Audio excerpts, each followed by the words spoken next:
মসজিদের মেম্বরে বসে উনি অর্ধ পৃথিবী খেলাফতি করতেন। একদিন মসজিদের মেম্বরে বসে হযরত ওমর নিজের গালে নিজে চড় মারতেছেন, খেয়াল করেন, ডান হাতে ডান গালে, বাম হাতে বাম গালে চড় মারে। এমন সময় ওসমান গনি মসজিদের মধ্যে ঢুকি তো অবাক, এ আমির আল মুমিনিন, আপনি কি পাগল? নিজের গালে নিজে কেন চড় মারতেছেন? ওমর ফারুক বলে, ওসমান কিছুক্ষণ আগে মিন শাররিল ওয়াসওয়াসিল খান্নাস, আমার ভিতরে যে খান্নাস আছে এই খান্নাস আমাকে ধোঁকা দিছে। ওসমান গনি বলে, কি ধোঁকা দিছে? বলে, খান্নাস বলতেছে, ওমর তুমি না এখন অর্ধ পৃথিবীর খলিফা। আমার মন বলতেছে অর্ধ পৃথিবীর খলিফা, সঙ্গে সঙ্গে আমার ইমান বলতেছে ওমর শুধু বর্তমানকে নিয়ে চিন্তা করো না, তুমি অতীতে কি ছিলে, ভবিষ্যতে তোমার খবর কি। এটা হচ্ছে ইমান। সুবহানাল্লাহ কর না কেন? আজকে বর্তমানে আমরা যারা ক্ষমতার চেয়ারে বসে আছি, তারা যদি মনে করে যে সব সময় আমরা একইভাবে থাকবো, সব সময় ক্ষমতায় থাকবে আমাদের, এটা ইমান? এটা হলো ধোঁকা। তো ওসমান গনি বলতেছে যে আপনার ভবিষ্যৎ খুব ভালো, রাসূল বলেছেন এই দুনিয়াতে 10 জন পুরুষকে জান্নাতের সার্টিফিকেট দেওয়া হলো, তার মধ্যে 2 নম্বর হলো হযরত ওমর। জোরে কান সুবহানাল্লাহ। তাহলে ওমরের ভবিষ্যৎ কি, ভালো না খারাপ? ভালো। ওসমান গনি বলে, ভাই ওমর আপনার অতীতের খবর তো আমি জানি না। ওমর ফারুক বললেন, অতীতে আমি খালার বাড়িতে রাখালি করতাম, ছাগল চড়াইতে যাইতাম, সন্ধ্যার সময় যখন ছাগলগুলো ফেরত আনতাম, আমার খালা ছাগলের পাল গুনে 2-4টা ছাগল কম, আমার কান ধরে বলতো, ওমর কয়টা নিয়ে গেলি, কয়টা নিয়ে ফেরত আসলি?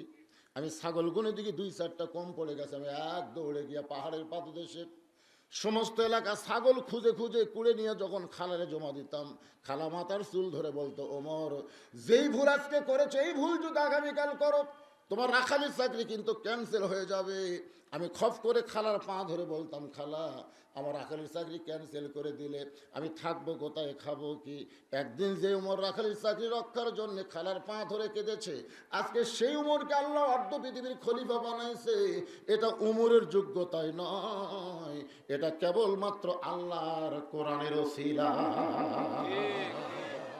লিল্লাহ তাকবীর। এখন আপনাদের কাছে আমি জানতে চাই, এই কোরআনের ক্ষমতা আছে না নাই? আছে। দেখছেন, আমি এক নেতাকে বলছিলাম, ভাই প্রাইমারি বন্ধ, হাই স্কুল বন্ধ, কিন্তু হাফেজি কওমি মাদ্রাসা খোলা কেন? কারণ করোনা ধরলে প্রাইমারি হাই স্কুলেও ধরবে, মাদ্রাসাতেও ধরবে। জোরে কোন কথা ঠিক কিনা? কিন্তু আপনারা মাদ্রাসা, এই যে কওমি মাদ্রাসা খোলার অনুমতি দিলেন, হাফেজি মাদ্রাসা খোলার অনুমতি দিলেন, আর প্রাইমারি এখনো বন্ধ আছে, ব্যাপার কি? ওই নেতা বলতে, হুজুর কানটা আমার মুখের কাছে দেন, এটা জোরে বলা যাবে না, আস্তে আস্তে বলা লাগবে।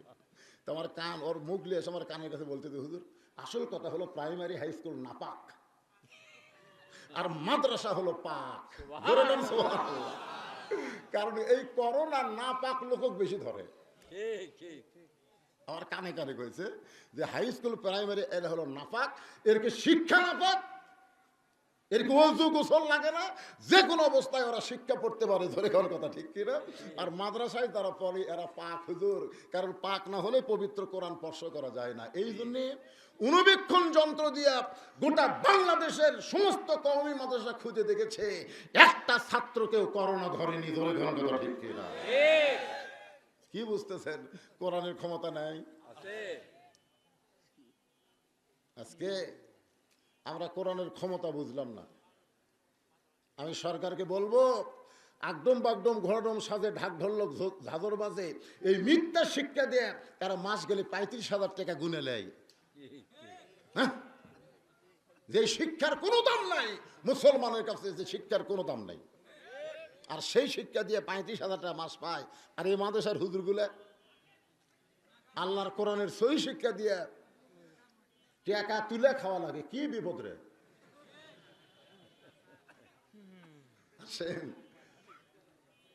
আল্লাহর কোরআন কত বড় শক্তিশালী,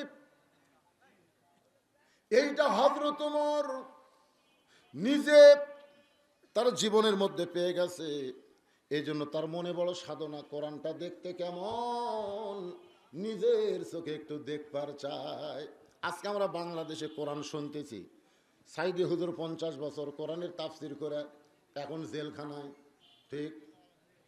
জোরে কোন ঠিক? বাংলাদেশের সমস্ত বক্তা যদি একদিকে ওয়াজ করে আর আল্লামা সাইদি হুজুর যদি অন্যদিকে ওয়াজ করে, আপনারা বলেন তো কোন বক্তার ওয়াজে লোক বেশি হবে? অথচ সেই হুজুর কোরআনের ক্ষমতায় এখন জেলখানায়। বাংলাদেশের কোরআনের ক্ষমতা দেখছেন? বাংলাদেশে কোরআনের হক ওয়াজ যারা করে তাদের নাম থানায় থানায়, তাদের নামে ওয়াজ করা যাবে না। এই কোরআনের সুন্দর শিক্ষা যারা দেয় তাদের কোনো বেতন নাই। জোরে কোন কথা ঠিক কিনা? চেয়ারম্যান সাহেব 50,000 টাকা দিলে আমরা খুশি হয়ে যাই। চেয়ারম্যান মাদ্রাসা 50,000 টাকা দিল, কিন্তু এই মাদ্রাসা তো চেয়ারম্যান মেম্বারের টাকা দিয়ে চলবে না। এই মাদ্রাসা চলবে 90% মুসলমানের সরকার দিয়া। জোরে কোন কথা ঠিক কিনা? তো কোরআন শরীফ তো আমরা দেখতে পাইনি ভাই, তারপরেও কিছুটা আমি দেখছি। এই যে মাঘ মাস গেল, মাঘ মাস খুব শীত গেল না কয়দিন, আমি ওয়াজ করে এসে ওই চেয়ার নিয়ে মাদ্রাসায় বসতাম, রোদ পোয়াতাম। আমি যখন রোদ পোয়াচ্ছি, ইতিমধ্যে দেখি 7 বছরের একটা ছেলে আমার মাদ্রাসার, সবাই পড়তেছে, ওই মাদ্রাসা থেকে বের হয়েছে। তা আমি জিজ্ঞাসা করলাম, কে রে, সবাই পড়তেছে, তুই বের হলি কেন? এই তখন আমাকে এভাবে 2-3 আঙ্গুল দেখাচ্ছে। আমি বলি এটা কি? বলে হুজুর আপনি জানেন না, 1 নম্বর পেশাব, 2 নম্বর পায়খানা, 3 নম্বর অজু থাকে না। তা আমি ওকে কাছে ডেকে বললাম, শোন, বাংলাদেশের একটা বক্তা আছে, নাম হলো আমির হামজা, নাম শুনছিস? তো কয় হুজুর শুনছি। আমির হামজা কইছে অজু ছাড়াও কোরআন পড়া যায়। যা কেন, মাঘ মাসে যে শীত পড়ছে, এই শীতে তোর অজু লাগবে কেন? অজু ছাড়া কোরআন পড় যা। ও এখন আমাকে বলতে যে হুজুর কোরআন শরীফ পড়ার ব্যাপারে আমি আমির হামজাক মানি না। সুবহানাল্লাহ, সুবহানাল্লাহ। আমি বলি তোর বয়স কত? 7-8 বছর। আমির হামজাক মানিস না, আমাকে মানিস? তো আপনি মাদ্রাসার পরিচালক, আপনি তো মানাই লাগবে। তা আমি বলতেছি অজু ছাড়া কোরআন পড়া যাবে, এত ঠান্ডার মধ্যে অজু করা লাগবে না। যা যা। হুজুর এটা আপনি ঠিক করলেন। আমি বললাম, কে রে, আমার চাইতে তুই বেশি জানিস। আমি অজু করা লাগবে না, যা। এমন তাড়া মারছি, আমার তাড়ার ভয়ে মাদ্রাসার ভিতরে ঢুকছে। আমি এখন চিন্তা করতেছি যে আমার তাড়া খায় উনি কি কোরআন শরীফ নিয়ে বসলো নাকি? যাই দেখি না ভাই, আমি জানলা দিয়ে তাকাই দেখি ওই দরজার পাশে লুকে আছে। ওই দরজার কাছে লুকাইছে কেন? ও খালি দেখতেছে আমার চেয়ারে আমি আসি না গেছি। ওর ধান্দা হলো চেয়ার ফাঁকা হলেই বাড়াবে, কিন্তু ও দেখতেছে আমার চেয়ার আমি নাই, ওই আবার বাড়াছে। আমি ঘুরে আসে এই, তখন বলতে হুজুর আপনি আমাকে মারেন, কাটেন, বাইর করে দেন, আমি অজু ছাড়া আল্লাহর কোরআন ধরবো না। তখন বুঝতে পারলাম এই মাঘ মাসের শীতে ছোট্ট একটা মাসুম বাচ্চাকে যেই কোরআন অজু করে শিখাইছে, আপনারা বলেন সেই কোরআনের ক্ষমতা আছে না নাই? আজকে কি লাগবে, কি বল, এখন পর্যন্ত মাইকের সমস্যা। এর পিছনে যারা আছেন আপনারা শুনবার পাচ্ছেন তো? পাচ্ছে তো, আবার জ্ঞানদাম করে গেলে কেবল ও আজ একটু লাইনও তুটতেছে, লাইনও তোটা লাগবে না।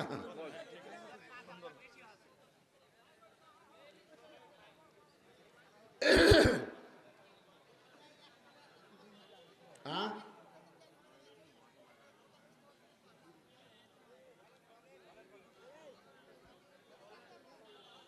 শোনা যাচ্ছে বাবা? একটু জিকির করেন, লা ইলাহা ইল্লাল্লাহ, লা ইলাহা ইল্লাল্লাহ, লা ইলাহা। পাহাড় পর্বত নদ নদী এ নাম গাহে নিরবধি। পাহাড় পর্বত নদ নদী এ নাম গাহে নিরবধি। আমার আল্লাহ নামের এতই মধু, আল্লাহ নামের এতই জাদু, লুকিয়ে রাখছেন হে আল্লাহ জোরে লা ইলাহা ইল্লাল্লাহ, লা ইলাহা, লা ইলাহা ইল্লাল্লাহ মুহাম্মাদুর রাসূলুল্লাহ। রাসূলুল্লাহ, সকলে বলি সাল্লাল্লাহু।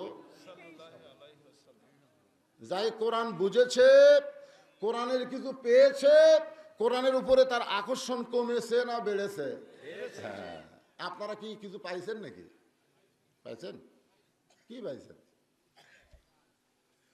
যে হযরত ওমর কোরআনের কারণে সবচাইতে বড় সন্ত্রাসী থেকে ভালো মানুষ হয়ে গেল, যে হযরত ওমর কোরআনের কারণে অর্ধ পৃথিবীর খলিফা হয়ে গেল, সেই কোরআনটা দেখতে কেমন?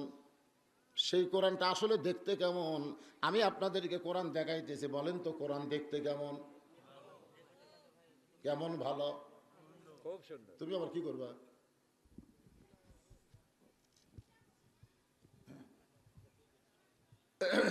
হয়ে যাবে, আপনারা খালি ধৈর্য নিয়ে বসেন। ইন্নাল্লাহা মা'আস সাবিরিন, ধৈর্যশীলদের সঙ্গে কে থাকে?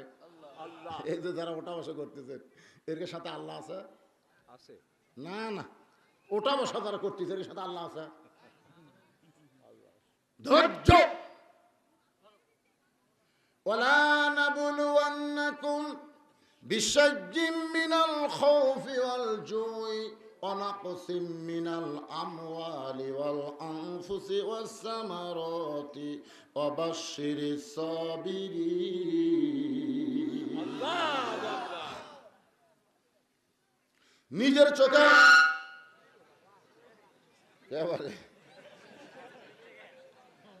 নিজের চোখে আল্লাহর কোরআন দেখার জন্য ছদ্মবেশে হযরত ওমর মদিনার অলি গলি ঘোরা শুরু করলেন। নিজের চোখে কোরআন দেখবে, কোন মসজিদেও যায়নি, মাদ্রাসাতেও যায়নি, কারণ মসজিদ মাদ্রাসাতে কোরআন শোনা যায়, দেখা যায় না। আমার কথা কি, দেখা লাগবে, দেখা। শোনা জিনিসের উপরে মানুষের বিশ্বাস কম না বেশি? কেউ একজন বললো বগুড়া মানুষ মেরা 6 টুকরা করছে, আপনি বলতেছেন তুই কি দেখছিস? না রে, শোনা কথার বিশ্বাস। তো সারা জীবন আমরা কোরআন শুনে গেলাম, যে কোরআন শোনায় বাংলাদেশের সবচাইতে বড় মুফাসসির এখন জেলখানার। জোরে কোন কথা ঠিক ছিল? যদি আমরা কোরআন দেখতে পাইতাম, হুজুর জেলখানার থাকতো। হ্যাঁ, মদিনার অলি গলি ঘুরতে গিয়া হঠাৎ হযরত ওমর দেখতে পায় 2 পাহাড়ের মাঝখান একটা গিরিপথ। 2 পাহাড়ের মাঝখানে যে রাস্তা থাকে, ওই রাস্তাকে বলা হয় গিরিপথ। জোরে বলেন কি পথ? ওই গিরিপথের ভিতরে একটা সুন্দরী মেয়ে ধীর গতিতে হেঁটে হেঁটে চলতেছে। ওমর ফারুক সুন্দরী মেয়ের দিকে তাকায়া আল্লাহর শুকর আদায় করলেন। আল্লাহ গো, তোমার দুনিয়ায় এত সুন্দরী একটা নিয়ামত, সুবহানাল্লাহ কোন, এত সুন্দর একটা মেয়ে। হয়তো আপনারা বলবেন হুজুর, উমর ফারুক একটা সুন্দরী মেয়ের দিকে তাকায় আল্লাহর নিয়ামত বলতেছে, তাহলে আমরা সুন্দরী মেয়ের দিকে দেখবার হুকুম পেলাম? আমি বললাম ভাইজান, উমর ফারুক যাকে সুন্দরী মেয়ে বলতেছে সেটা বাংলাদেশের সুন্দরী না। বাংলাদেশের সুন্দরী হলো যে যত কাপড় খুলবে, বেপর্দা হয়ে মানুষের কাছে আসবে, তাকেই বাংলাদেশের সুন্দরী মেয়ে বলবে। কিন্তু প্রকৃত সুন্দরী মেয়ে তারাই হবে যারা আল্লাহর আইন পর্দা মেনে চলবে। আপনাদের কাছে শিলা কলা আর চোষাওয়ালা কলা, এই 2 কলার মধ্যে কোন কলা সুন্দর? কথা কয় না? একই গাছের কলা, এক গামলায় শিলা আর এক গামলায় চোষাওয়ালা। আপনাকে যদি বলা হয় কোনটা নিবা, আপনারা কোনটা নিবেন? তাহলে খাওয়ার ব্যাপারে আপনি চোষাওয়ালা পছন্দ করেন।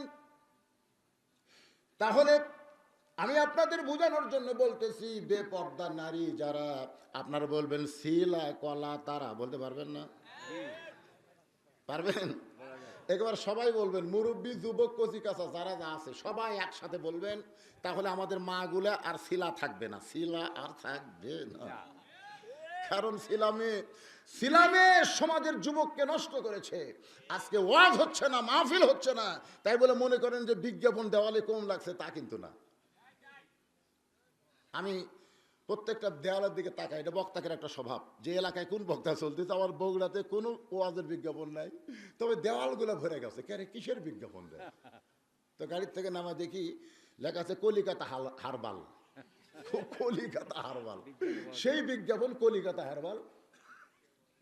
আমি দেখলাম একটু পড়ে দেখি তো কি আছে, তো পড়ে দেখলাম যে ছোট জিনিস বড় করবেন, চিকন আছে মোটা করবেন, ব্যাকা আছে সোজা করবেন, নরম আছে শক্ত করবেন, তাহলে এই ওষুধ 2 মাস খান। আমি চিন্তা করলাম আজ থেকে 5 বছর আগে যেই দেওয়ালে এইরকম পোস্টার লাগানোর সাহস পাইতো না, আজকে সেই পোস্টার বাংলাদেশের দেওয়ালে লাগলো কেন? একটাই মাত্র কারণ হলো শিলা কলা। কি কলা? শিলাগোলা। মেয়েরা যদি বেপর্দা না থাকতো, মেয়েরা যদি সব পর্দার মধ্যে থাকতো, আমাদের একটা যুবকের স্বপ্ন দোষ হতো না। আর যাদের স্বপ্ন দোষ বেশি হয় তারা ওই রোগের রুগী হয়। জোরে বলেন কথা ঠিক কিনা? তো একটা স্লোগান আপনার দেন তো দেখি, পারবেন না? আমি যেই বলবো বেপর্দা নারী যারা, আপনারা বলবেন শিলা কলা তারা, বলবেন বেপর্দা নারী যারা। আর যেই বলবো পর্দানিশী নারী যারা, আপনারা বলবেন সোসাওয়ালা কলা তারা। পর্দানিশী নারী যারা। ওমর ফারুক যে মেয়েটাকে দেখে সুন্দরী বলতেছেন, ওই মেয়েটার আপাদ মস্তক পর্দা, কিছুই দেখা যায় না। তবে ভিতরে একটা মেয়ে মানুষ, এটা বোঝা যায়, কিন্তু বাহির থেকে কিছুই দেখা যায় না। ওমর ফারুক মেয়েটার নিকটে গেলেন, মা, এই নির্জন পথে তুমি একা একা চলতেছ, তোমার সামনেও কোনো মানুষ নাই, পিছনেও কোনো মানুষ নাই, এই 2 পাহাড়ের মাঝখানে নির্জন পথে তুমি একা একা চলতেছ, তোমার সামনেও কোনো মানুষ নাই, পিছনেও কোনো মানুষ নাই। মেয়েটা বলতেছে, পথিক তুমি হযরত ওমরকে চেনো? সুবহানাল্লাহ। মেয়েটা কাকে বলতেছে? ওমরকে বলতেছে। পথিক তুমি হযরত ওমরকে চেনো? যদিও হযরত ওমরকে চিনতে তাহলে এরকম বেসাইজা কথা বলতা না। ওমর ফারুক যেদিন থেকে কোরআন দিয়ে রাষ্ট্র চালায়, সেদিন থেকে এক মেয়ে পৃথিবীর এক প্রান্ত থেকে আর এক প্রান্তে যাবে, ওই মেয়েটার ভিতরে আত্তাকুল্লাহ ছাড়া, একমাত্র আল্লাহর ভয় ছাড়া আর কারো ভয় থাকবে না। তাহলে আত্তাকুল্লাহ অর্জন করতে গেলে আল্লাহর কোরআনের সমাজ ছাড়া অন্য কোন সমাজে সম্ভব। একটা মসজিদের মধ্যে আপনি ঢুকবেন, যদি 1200 টাকার জুতা থাকে, আপনার কি নামাজের চিন্তা না জুতার চিন্তা? চিন্তা করে দেখেন। সিংড়া কেন্দ্রীয় মসজিদে আপনি জোহর নামাজ পড়বেন, খালি 1200 টাকার জুতা থাকলে আপনার আগে ইমান কি বলবে? জুতা সাইজ কর। তো কার ভয়? চোরের ভয় না আল্লাহর ভয়? এ কথা কর না কেন? চুরি করলে চোরের হাত কাটা, এই আইনটা যদি বাংলাদেশে চালু হইতো, আর একটা চোরের যদি হাত কাইটা দিত, তাহলে জুতা নিয়ে কোনো টেনশন করা লাগতো না। এমনকি সোনার টোপলা যদি মসজিদের দরজায় রাখতো, ভুল কইরা কেউ হাত দিত না। তাহলে মেয়েটাকে ঠিক কইছে যে, পথিক তুমি হযরত ওমরকে চেনো? যদি হযরত ওমরকে চিনতে এরকম বেয়াসাইজা কথা বলতে না। ওমর চমকে উঠছে, ওরে বাবা, বেয়াসাইজা? কিসের বেয়াসাইজ? বলে একজন নারী পৃথিবীর এক প্রান্ত থেকে আরেক প্রান্তে যাবে, তার কলিজায় আল্লাহ ছাড়া অন্য কারো ভয় ঢুকবে না। এই জন্য আমার সঙ্গে সকলে একটু বলবেন, যারা পারেন বলবেন, না পারলে গুনগুন গুনগুন করবেন। সেদিন ষোড়শী নির্জন পথে যাবে, কোন জন কটু চলি কোরআন আর রাসূলের বিধান, সকলেই শান্তিতে থাকবে, বাংলার আকাশে কলেমার পতাকা যেদিন দুলবে। এই 2-1 আল্লাহ আকবার করলো, তার মানে আল্লাহ আকবার করার লোক কম নাকি? কম। বাংলাদেশে সুবহানাল্লাহ আলহামদুলিল্লাহ চলতেছে, কিন্তু আল্লাহু আকবার চলতেছে একেবারে বন্ধ হয়ে গেছে। আগে রাস্তায় রাস্তায় আমরা মিছিল দেখতাম, লিল্লাহে তাকবীর, আল্লাহু আকবার। এখন বাংলাদেশের যারা বড় বড় দল, যারা বর্তমানে ক্ষমতায় যায়, ক্ষমতার থেকে নামে, এদের ভিতরে কিন্তু আল্লাহু আকবার স্লোগান আছে? দিছে কোনোদিন? তা আপনারা কোরআনের মাহফিলে হাজার হাজার লোক আল্লাহু আকবার বলতে সমস্যা আছে নাকি? তাহলে একটু গলা ছাড়া দেন তো দেখি। লিল্লাহে তাকবীর। বোঝা গেল যে আল্লাহু আকবার এখনো চলালে চলবে, চলবে না? এখন চলবে কি চলবে না? রাত বাজতেছে 11:30। আর একটা তকবির দেন, এক তকবিরে যেন রাত 10টা বাজা যায়। মানে যত তকবির দিবেন তত রাত কমে আসবে। ভিতরের ক্লান্তি দূর করার একটাই স্লোগান, তার নাম হলো তাকবীর। ঠিক? ঠিক। তো যারা দিবেন না, রাসূল বলেছেন কেবলমাত্র মুনাফিক ছাড়া, কেবলমাত্র মুনাফিক ছাড়া আল্লাহু আকবার তাকবীর দেওয়া থেকে কেউ বিরত থাকবে না। যারা মুনাফিক তারা সব বলবার পারবে কিন্তু আল্লাহু আকবার বলতে পারবে। তা আপনারা এখন কি, মুমিন না মুনাফিক? যারা দিবেন না বুঝবেন যে আপনি নিজে নিজে মুনাফিকত গেছেন। এইবার দেখা যাক কি হয়। এই যারা দাঁড়ায় আছো ছেলে পেলে, তোমরা একটু ডবল মোশনে দিবে, অনেকদিন হলে তকবীর নাই তো, আজকে একটু দেখা যাক কেমন হয়। লিল্লাহে তাকবীর। অনেক দূর পর্যন্ত গেছে। সুবহানাল্লাহ, সুবহানাল্লাহ। ওমর ফারুক বললেন, মা তুমি যেইভাবে ধীর গতিতে চলতেছো আমার মনে হয় তোমার ভিতরে কোনো দুঃখ আছে, কারণ তুমি ধীরে ধীরে হাঁটতেছো। মেয়েটা বলে, প্রতিক্রে আসলে আমি একজন দুঃখী নারী, আজকে 6 দিন হলে হযরত উমরকে খুঁজে বেড়াই। সুবহানাল্লাহ কবেন না? ওমর ফারুক বললেন, মা তুমি কি পাগলি নাকি? উমর হলো অর্ধ পৃথিবীর খলিফা, আর সেই খলিফাকে খুঁজতেছে তুমি 2 পাহাড়ের মাঝখানে। উমরকে যদি পাওয়ার চাও তাহলে বঙ্গভবনে যাও, গণভবনে যাও, সংসদ ভবনে যাও, রাষ্ট্রীয় ভবনে যাও, তাহলে তুমি উমরকে দেখতে পাবে। কিন্তু 2 পাহাড়ের মাঝখানে উট দুম্বা হেরে গেলে মানুষ খোঁজে, উমর কি উট দুম্বা নাকি? তুমি 6 দিন হলো 2 পাহাড়ের মাঝখানে উমরকে কেন খুঁজতেছো? মেয়েটা বলে, পথিক তুমি জানো না যেদিন থেকে কোরআনের রাষ্ট্র চালু হবে সেদিন থেকে নেতা খোঁজা লাগবে না, বরং নেতারাই দুঃখী মানুষকে খুঁজে বেড়াবে। আমার বিশ্বাস আমি 6 দিন হলে খুঁজতেছি, আর 1-8 দিনের মধ্যেই পাওয়া যাবে ইনশাল্লাহ। মেয়েটা হয়তো উমরকে বলতেছে, আমার ইমান বলতেছে কয়দিন খুঁজেছি, আর 1-8 দিন। উমর ফারুকের চোখটা দর দর করে পানি পড়তেছে। আপনারা বলেন তো মেয়েটার ইমান কি বলতেছে? 6 দিন হলে খুঁজেছি, আর 1-8 দিনের মধ্যেই পাওয়া যাবে ইনশাআল্লাহ। উমর ফারুক বলে, মা আল্লাহ তোমার ইমানের বিজয় দিয়েছে, আমি হইলাম সেই উমর। সুবহানাল্লাহ।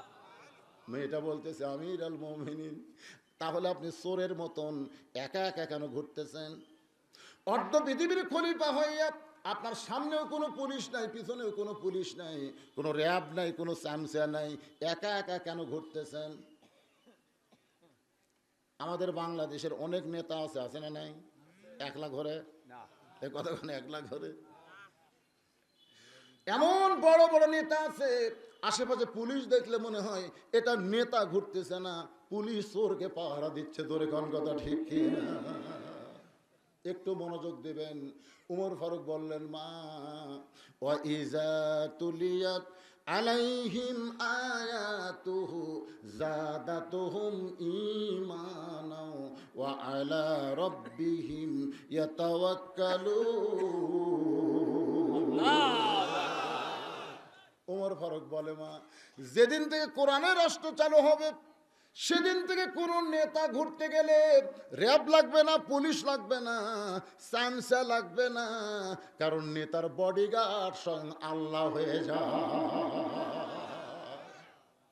এখন বলো, তুমি যে 6টা দিন হলো আমাকে খুঁজতেছ, তোমার দুঃখটা কি? মেয়েটা বলতেছে, আমির আল মুমিনিন, আমার জীবনের সবচাইতে বড় দুঃখ হলো আমি 6 বছর বয়সে ঈমান গ্রহণ করেছি। খুব খেয়াল করবেন, 6 বছর বয়সে ঈমানের কলেমা পড়েছি তা কিন্তু না, কারণ যুদ্ধের সময় বাংলাদেশের অনেক হিন্দুরা ঈমানের কলেমা পড়েছে। জোরে কোন কথা ঠিক করে পড়েনি? আপনারা হয়তো জানেন না, ছোট ছোট বাচ্চারা, তোমরা কি জানো? আমরা জানি, আমরা জানি। আমার এলাকার শঙ্কর দাদা এই কিছুদিন আগে বললো, মাঝে মধ্যে আমাকে বলতো, হুজুর মুসলমানের কলমার দাম আছে রে। আমি কলাম, আপনি হিন্দু হয়ে মুসলমানের কলমার দাম বুঝলেন কেমনে? যুদ্ধের সময় বুঝেছি ভাই। আর্মি দেখলে আমরা বলা শুরু করতাম, লা ইলাহা ইল্লাল্লাহ, লা ইলাহা ইল্লাল্লাহ। মুসলমানেরা জিকির করে না, আমরা হিন্দুরা জিকির করে শেষ। আমাদের জিকির দেখে আর্মিরা বলতো, বিলকুল ঠিক হয়, ঠিক হয়। 9 মাস পরে দেশটা যখন স্বাধীন হলো, আমরার কলমার মধ্যে নাই, কিন্তু মুসলমানের কলমার দাম আছে। এই কলমা না কইলে আরবির হাত থেকে আমরা বাঁচতাম না। আমি কলম দাদা, শুধু মুখে কলমা পড়ে আপনি আর্মির হাত থেকে বাইসে গেছেন। এই কলমা যদি আপনি গ্রহণ করতেন, জাহান্নামের আগুন থেকে আল্লাহ আপনাকে বাঁচায়া দিত। মেয়েটা বলতেছে 6 বছর বয়সে আমি ঈমান গ্রহণ করেছি। শুধুমাত্র ঈমান গ্রহণ করার অপরাধে 12 বছর আমি জেলখানায় বন্দী ছিলাম। সকালবেলা 3টা করে চাবুক মারছে, বিকালবেলা 3টা করে চাবুক মারছে। আমার দেহের এমন কোনো জায়গা নাই যে জায়গায় চাবুকের আঘাত লাগে নাই। দোষ কি? দোষ কি? কালিমা পড়া। আজকে আমাদের বাংলাদেশে অনেকে বলে, হুজুর আপনি যে মাঝে মধ্যে জেলত যান, আমার কয় তা আপনার দোষ কি? জয়পুরহাটের এক মুয়াজ্জিন আমাকে সালাম দিছে, যে বলে হুজুর কেমন আছেন? আমি বললাম আলহামদুলিল্লাহ। আমি বললাম ভাই তোমার খবর কি? কয় নাউজুবিল্লাহ। আমি বললাম নাউজুবিল্লাহ কেন? বলে হুজুর আজান হচ্ছে, আকামত হচ্ছে, কিন্তু ইমাম নাই। আর ইমাম নাই কেন? বলে ইমামকে পুলিশ খুঁজতেছে। আমি বলি ইমামকে পুলিশ কেন খোঁজে? ইমাম কি সুদের ব্যবসা করে, না ইমাম ঘুষ খায়, না ইমাম হিরোইন বেচে, না গাঁজা বেচে? কি জন্য পুলিশ খোঁজে? মসজিদ বলতেছে হুজুর আমি জানি না। তো বলে জানা লাগবে, একটা হুজুর মানুষ পুলিশ খুঁজতেছে, তার দোষ কি? তো মসজিদ 2 দিন পরে আমাকে মোবাইল করে বলতেছে হুজুর ইমামের মারাত্মক দোষ আছে, মারাত্মক দোষ। আমি বললাম কি দোষ রে? দোষটা হলো ইমাম বিশ্বাস করে শুধু মসজিদ আল্লাহর না, গোটা বাংলাদেশ আল্লাহর। এই বিশ্বাস ইমাম করে। ইমামের বিশ্বাস কি? এই ইমামের বিশ্বাস কি? খালি মসজিদ আল্লাহ। আর আমাদের বিশ্বাস এই দেখতেছেন হুজুর ওটা আমার চাচার, ওই সাইড আমার বাপের, ওই সাইড আমার ভাইয়ের, পিছন দিকে যা আছে সব আমাদের। যদি সবই তোমাকে হয় আল্লাহর, আল্লাহটা দেখবার গেলে 2 মিনিট হাঁটা লাগবে হুজুর। চলো দেখে আসি। 2 মিনিট হাঁটা দেওয়ার পরে মসজিদের সামনে যা বলতেছে এখানে আল্লাহর কিছুই ছিল না হুজুর, এখানে আল্লাহর কিছু ছিল না। তো আমার চাচাই 10 শতক আল্লাহ দান করছে। আমরা টাকা পয়সা দিয়ে সবাই চাঁদা হারি দিয়ে আল্লাহকে একটা ঘর বেড়া দিছি। ফেরেশতাকে আল্লাহ এটা কোন দেশ, যে দেশে তোমার কিছুই নাই, দান করলে তুমি পাও, এই দেশের নাম কি? আল্লাহ বলতেছে ওই দেশের নাম হলো বাংলাদেশ। ওই দেশে আমি আল্লাহর চাইতে গরিব কেউ নেই।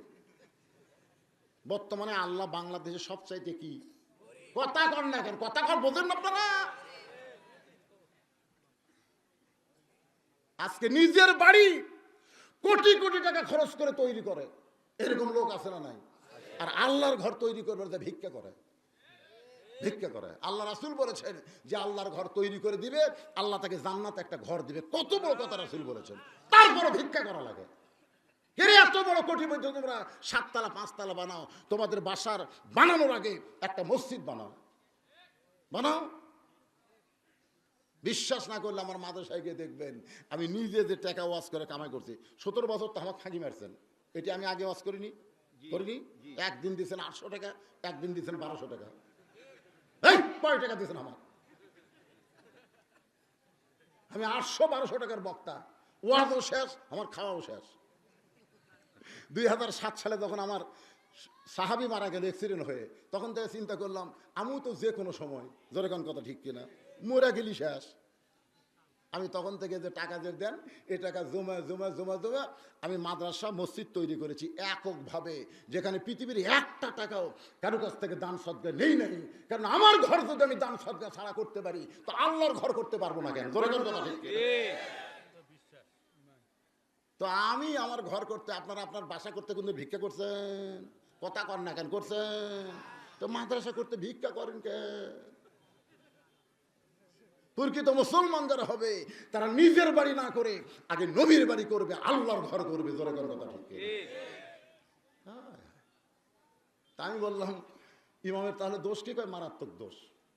বিশ্বাস করে মসজিদ আল্লাহর, গোটা পৃথিবী আল্লাহর। মসজিদ যেমন সুন্দর, গোটা বাংলাদেশ তেমন সুন্দর করা লাগবে।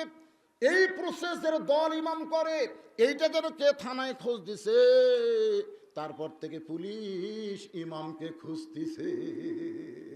এখন বলেন ইমামের দোষ কি? কথা বুঝলেন না? আপনার কথা যদি না বোঝেন, পেঁয়াজের দাম 300 টাকা গেল কেন? এই খালি কথা না করার জন্য,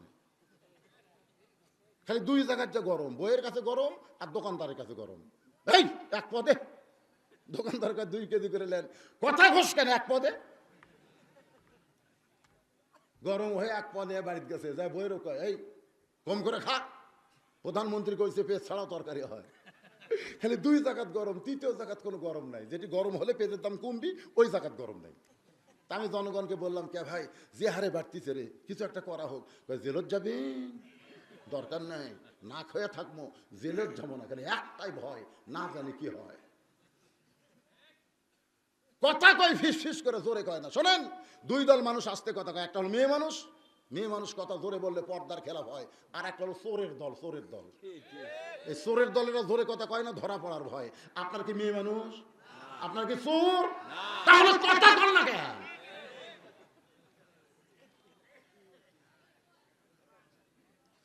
এক নম্বর হলো আত্মাকুল্লাহ, আল্লাহর ভয়। এই ভয়ের মধ্যে অন্য কারো ভয় ঢুকান যাবে না। ওমর ফারুক বললেন, মা এখন বলো তোমার দুঃখের কাহিনী। মেয়েটা বলতেছে, আমির আল মুমিনিন 12 বছর জেলখানায় বন্দি থাকার পরে আপনি যখন রোম পারস্য দখল করলেন, আপনি ঘোষণা করে দিলেন মুসলমান কোন রাষ্ট্র যখন দখল করবে তখন ওই রাষ্ট্র চলবে আল্লাহর কোরআন দিয়ে। আর আল্লাহর কোরআন দিয়ে যখন কোনো রাষ্ট্র চলবে, ওই রাষ্ট্রের মধ্যে জেলখানার কোনো দরকার পড়বে না। আমির আল মুমিনিন রোমের জেলখানার মধ্যে 12 বছর বন্দি ছিলাম। ওই জেলখানার দরজা যখন মুক্ত হয়ে গেল, তখন আমি মেয়েটা যাব কোন জায়গায়? আমার বাবা খ্রিস্টান, আমার দাদা খ্রিস্টান, আমি যে দেশে জন্মেছি দেশের সবাই খ্রিস্টান। এই জন্য জেলখানা থেকে বের হয়ে আজকে 6টা দিন হলে আপনাকে খুঁজতেছি। যদি আপনাকে পাই তাহলে আপনার কাছে দুঃখী মেয়েটা একটু আশ্রয় চায়। ওমর ফারুক বললেন, মা আমি তোমাকে আশ্রয় দিবার পারবো না।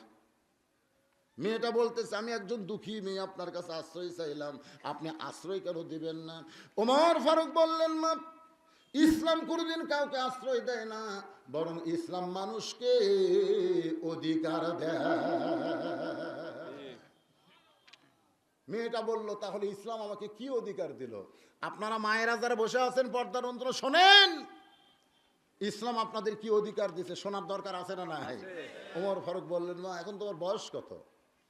মেয়েটা বলতেছে, আমার বয়স হলো 18 বছর।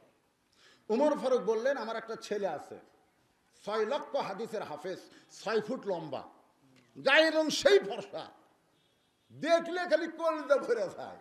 ছেলেটার নাম হলো আব্দুল্লাহ। আমার সেই আব্দুল্লাহর সঙ্গে তোমার বিয়েটা দিয়ে তোমাকে আমার বৌমা বানায়া আমার বাড়িতেই তোমাকে অধিকার দিবার চাই। তোমাকে আমার কি বানাবো? আরো জোরে, জোরসে বলুন। তাহলে ছেলের বউ কি হয়? বৌমা হয়। এখন আপনারা যারা বেটাকে বিয়ে করাছেন তারা বৌমা কর পারতেছেন। আমি তো বেটা বড় হয়নি, বিয়েও করাইনি, ওই বৌমা কছে। কিন্তু যারা বুড়ে আছে এরা চিন্তাত পড়ে গেছে, না হুজুর কলি কম আমারটা কি বৌমা? বেটাকে বিয়ে করানোর পর থেকে বউ যে কি কান পড়া দিছে, আর বাপ মায়ের কাছে থাকে না।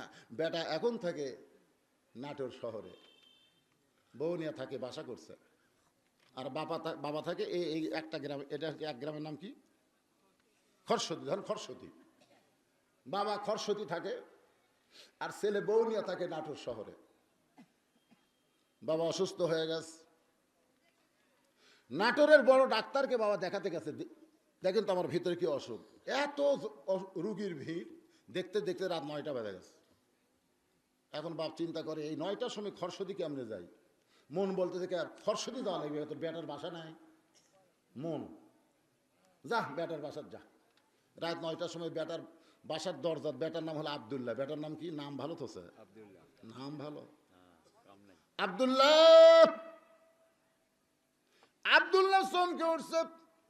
এই নাটোর শহরের সবাই আমাকে স্যার কয়, সাহেব কয়, এত রাত্রে আমার নাম ধরে ডাকার মরদ কেড়ে, মানে সবাই সাহেব কয়, স্যার কয়, আর আমার নাম ধরে ডাকে এই মরদ কেড়ে। আপনার বলেন তো এই মরদকে? আমি যখনই ওয়াজ করে সকালে বাবার সাথে দেখা হয়, আব্বা কয়, বুঝলো বুঝলো, তোর কি খবর বা? আমি একটু মানুষজন সাথে থাকলে একটু বিরক্ত হই। তা একদিন আব্বা কানে কানে গেলাম, আব্বা এই জনগণ আমার কাছে থাকে, সবসময় দেখেন না দাওয়াত টাওয়াত দিবার আসে, একে সরাসরি বজলু কম, একটু ভালো করে খাওয়া যায় না? তখন আব্বা রাগ করে, তোকে আবার হুজুর কোয়া লাগবি নাকি রে? আহা, সেই দিন আমাকে বিরক্ত লাগতো। কিন্তু বাবা মরে যাওয়ার পর যতদিন ওয়াজ করতে আসি বাবার কবরে সালাম দেই। যারা আমাকে দাওয়াত দিবার গেছেন, আমার মাদ্রাসায় গেছেন, দিয়ে দেখবেন মসজিদের জানলার পাশে আমার বাবার কবর। আবার যত রাতি বাড়িতে যাই না কেন, ওই কবরে দাঁড়ায় বলি, বাবা গোটা বাংলাদেশ ঘুরি, বজলু নামে আমার কেউ ডাকে না বাবা। এই ডাকের মধ্যে কি মধু, যেই বাবা ডাকছে আব্দুল্লাহ, আব্দুল্লাহ চমকে উঠছে, এটা তো আমারই বাবার কণ্ঠ রে। গেট খুলে বলতেছে, বাবা রাত 9টার সময় কোথ থেকে? আসবার চাইনি, আসবার চাইনি, কিন্তু ওই ডাক্তার, এত রোগীর ভিড়, আমি বাড়িতে কিভাবে যাই? এই জন্য তোর বাসার দরজা, আমি কি ঢুকবো? আব্দুল্লাহ বুঝবার পারছে বাপ আমার বইয়ের উপর খেপা আছে। সোনাল্লাহ কন্যা কেন, অনেক বেটা কিন্তু ভালো, কিন্তু এই শালা বইয়ের জন্য বুঝতেছেন না? আব্দুল্লাহ কিন্তু বুঝিয়েছে বাপ কি কয়, ঢুকবো? তোকে আব্বা কি খন আপনি, আপনার ছেলের বাড়ি আপনি ঢুকবেন না? হাত ধরে নিয়ে যায় সোফার, যে ঘর সোফা আছে রেস্টরুমে বসে, আব্বা বসেন, একটু বসেন বাবা। বাপ যেই বসে গেছে, এমন সময় আব্দুল্লাহ চুপি চুপি বইয়ের কাছে এসে বলতেছে, বিবি রে, আমার বাবা তো কোনোদিন আসে না, আজকে বড় বিপদে পড়াইছে, বাবার সামনে একটু খাবার দাও। বউ বলতেছে, তুমি কি জানো সকাল 9টা থেকে আমার পিঠ বেদনা করতেছে, সারাদিন কত কষ্ট করে আমি কাজ করেছি, আর রাত্রেবেলা আমি একটু কম্বলের মধ্যে শুয়েছি, আমি আর উঠতে পারবো না, তোমার বাবাকে তুমি খাবার দাও। বাবা দূর থেকে শুনবার পায়, বলে, আব্দুল্লাহ রে, আমার অসুস্থ বউ মারে তুই কষ্ট দিস না বাবা, আমার খাওয়া লাগবে না, খাওয়া লাগবে না, যাবার পারিনি বলে তোর বাড়িতে একটা রাত থাকবার চাই। আব্দুল্লাহ বলতেছে, বাবা তাহলে এই ঘরে আপনি ঘুমান। বাবা রাত 9টার সময় না খায় ঘুমাইছে, আল্লাহর কি কাম। ওই রাত্রে 11টার সময় আব্দুল্লাহর শালা, আব্দুল্লাহর বইয়ের ছোট ভাই শেফালি আপা, শেফালি আপা যেই শুনছে, বিড়াল যেমন ইন্দুর ধরে কম্বল ফেলে দেয়, স্বামীর উপর দিয়ে মারছিলাম। আব্দুল্লাহ কয়, কে রে? শব্দ হলো, তাকায় দেয় কম্বল আছে, বউ নাই। বউ এক দৌড়ে গেছে দরজা, যা গেট খুলে বলতেছে, ভাই এত রাত্রে কোথ থেকে? ক্যারাম বোর্ড খেলতেছিলাম আপা, ঘড়ির দিকে তাকায়নি, 11টা বাজছে, আয় ভাই আয়, ভিতর আয়। ভিতর নিয়ে বলতেছে, কি খাবি বল? এত রাত্রে কি পাগল তুই, তুই না খায় শুধলে আমার ঘুম ধরবে, বস। ডাইনিং টেবিলে চেয়ারে বসায়, মাছ গরম, গোস্ত গরম, যত আইটেম ছিল সব গরম করে ভাইয়ের সামনে দিয়ে বলতেছে, খা ভাই খা ভাই, তুই না খাইলে আমার কলিজার শান্তি নাই। আব্দুল্লাহ ঘরের মধ্যে চিন্তা করে, 9টার সময় আমার বাবা আসলো, তোর মাজা বেদনা, পিঠ শিরশির করে, আর 11টার সময় খাওয়া ভাই খা ভাই। বার হয়ে দেখে 5 তরকারি, গরম ভাত, শালার মাথায় বইয়ের হাত, সামনে 5 তরকারি আর গরম ভাত, শালার মাথায় বইয়ের হাত, খাবাই। এই দৃশ্য দেখার পর আব্দুল্লাহ চুপি চুপি, বাবা যেই ঘরে ঘুমায় ওই ঘরের জানলার কাছে গিয়ে জিরো বাল্বে বাবার মুখটা দেখতে পায়। বাবার শুকনা মুখ দেখেছে, এমন সময় আল্লাহর কোরআন আব্দুল্লাহর সামনে দাঁড়াইছে, ওয়াকাযা রাব্বুকা আল্লা তা'বুদু ইল্লা ইয়াহু ওয়া বিল ওয়ালিদাইনি ইহসানা। লিল্লাহি তাকবীর। আল্লাহর কোরআন আইছে, আল্লাহর কোরআন বলতেছে, আল্লাহর পর, আল্লাহর পর তোর বাপ মা, এহসান কর, দয়া কর, ভক্তি কর। যে না খায়া তোরে লেখাপড়া শিখালো, এই আব্দুল্লাহ, যে না খায়া তোকে খাট বানায় দিল, আর সেই বাপ তোর না খায়া ঘুম পাড়তিছে, আর তোর বউ শালার সামনে 5 তরকারি গরম ভাত দিয়ে খা ভাই করতেছে, তোর যে বউয়ের মাজা বেদনা, পিঠ শিরশির করে, তোর বাবা আসলে কম্বল ছাড়লো না, আর সেই বউ 11টার সময় তোর ভাইয়ের শালার সামনে এতগুলো খাবার দেখায়, খা ভাই, তোর কি করার কিছু নাই? তুই কি হিজড়া করে? আল্লাহর কোরআন জাগ্রত করতে, সুবহানাল্লাহ কর না কেন? ঘুমন্ত মানুষকে চেতন করতে পারে একটাই কিতাব, তার নাম হলো কোরআন। রাত কয়টা বাজতেছে? আপনাকে কোনো খেয়াল আছে? তাহলে ঘুমন্ত মানুষকে চেতন রাখছে কে? আল্লাহর কোরআন। আব্দুল্লাহকে একবার চেতা দিয়েছে, আমল কর, কি করবি কর। আব্দুল্লাহ চোখ বন্ধ করে চিন্তা করে কি করি। ইতিমধ্যেই উটি বলা একটা বেলনা, ওই যে উটি বলে, ওই বেলনা ওর চোখত পড়ছে। শহরের বাসার তো লাঠি ফুটো থাকে না, বোঝেন না ভাই, ওই বেলনা দেখছে। তো বেলনা দেখে এক হাত, কি করি। বিবেক বলতেছে আব্দুল্লাহ কি করিস মানে, কর। মন বলতেছে করা যাবে না। বিবেক আর মনের মধ্যে যুদ্ধ হচ্ছে। মন বলতেছে করা যাবে না, নারী নির্যাতনের কেস হবি, বউ মারবো, নারী নির্যাতনের কেস হবি, কিছু করিস না, দাঁত কামড়তে ধৈর্য ধর, ইন্নাল্লাহ মা সাবিরিন, ধৈর্যশীলদের সঙ্গে আল্লাহ শরীফ। শয়তান কি কয়, এশার নামাজ পড়ে যায়, তাকে বউ স্টার জলসা দেখতেছে, হিন্দুদের পূজার বাদ তো মুসলমানের ঘরের মধ্যে লো লো করে বাঁচতেছে। কি কোন বাজে কি বাজে না? স্বামী ধৈর্য ধরছে, ইন্নাল্লাহ মা সাবিরিন, ধৈর্য ধর, নারী নির্যাতনের কেস খাবো।